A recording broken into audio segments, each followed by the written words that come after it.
Welcome to this audiovisual series of teaching practice manual, specially packaged for DLC students preparing to proceed on a 6-week teaching practice. This lecture is titled Teaching Practice Supervision, prepared by Dr. P.O. Lawal from the Department of Teacher Education, University of Ibadan, Nigeria. Teaching practice supervision is as compulsory as the exercise itself, without which you will not graduate. This is because your teaching practice exercise without supervision amounts to an exercise in futility. With this, I welcome you into this audiovisual series of teaching practice orientation. Please make the best use of it. Why is it compulsory for you to be supervised?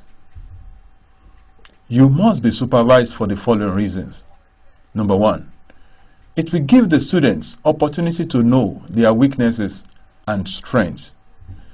Number two, it will give them the opportunity to be appropriately rewarded. Number three, it will afford the lecturers the opportunity to evaluate themselves. Number four, it serves as a corrective measure for both the lecturers and the students. If you were not supervised during your teaching practice, it means you did not participate in it. Some of our students who said they did teaching practice but were not supervised had to repeat it because they were not supervised.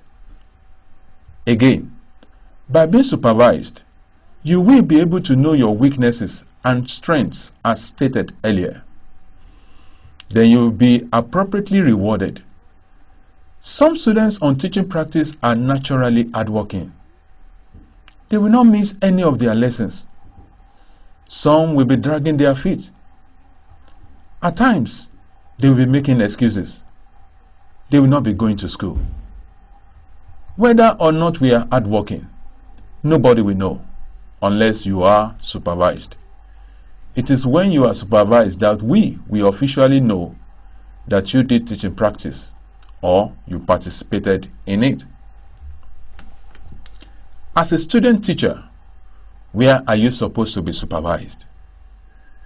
There is only one place where you are supposed to be supervised, and that is in your classroom and not in your supervisor's office. You are not supposed to take your lesson notes to any supervisor's office for marking. It is illegal. If you do that, you are not representing the University of Ibadan very well. If you do it, people around you will see you. They know you, and they will begin to talk negatively about the program, as well as the University of Ibadan. The only place where you are supposed to be supervised is in your classroom. If you have prepared very well for your teaching practice, you will have confidence to face your supervisor. So, you don't need to be afraid of your supervisor or anybody coming to see you. Your supervisors are human beings like you. During your teaching practice supervision, you are not supposed to turn your classroom into a party room for your supervisor to be impressed, or because you want to satisfy your supervisor. At this juncture, I would like to emphasize that supervisors have no right whatsoever to make demand on you. All supervisors are paid for the supervision by the university. There are two categories of supervision. We have internal supervision and we also have external supervision.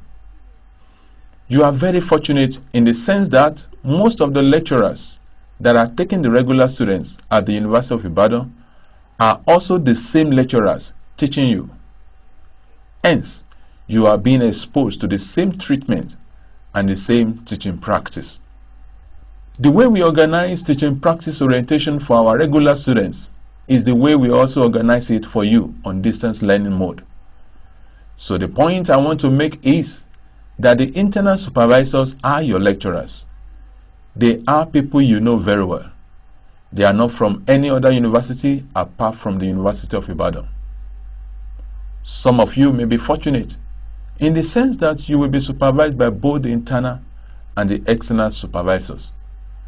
But if you are supervised only by an internal supervisor, there is no problem. What is important is that you must be compulsorily supervised by at least one of them.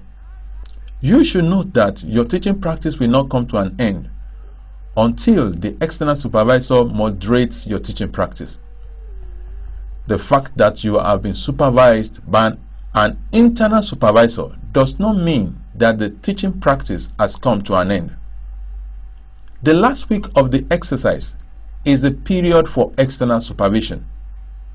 In the last week of the exercise, we always invite professors from other universities to come and externally moderate our teaching practice. I know that many of you may think that when it comes to external moderation, it is for those that are doing their TP in Ibadan alone. But this is not so. Teaching practice is for all of you, as long as the exercise is taking place in Nigeria. About 2 to 3 years ago, we, together with the external supervisors, went to some areas outside Ibadan. We went to Oyo. Our DSC students at Oyo were not expecting us. So when we got there, we did not meet any one of them. It was the principal and the vice principal who were running around looking for them, telling them that the external examiners were around. But we pleaded with the external examiners on their behalf. The point I am making is that external moderation normally comes up during the last week. It is not possible for all of you to be seen, but then it is compulsory for all of you to be internally supervised. Some of you that are not seen at all, particularly by the internal supervisor, you should make sure that you are around. If you are around, the external supervisor, if he or she is in your school, can use that opportunity to supervise you. By the end of the 3rd week, if you have not been seen, you must not feel comfortable.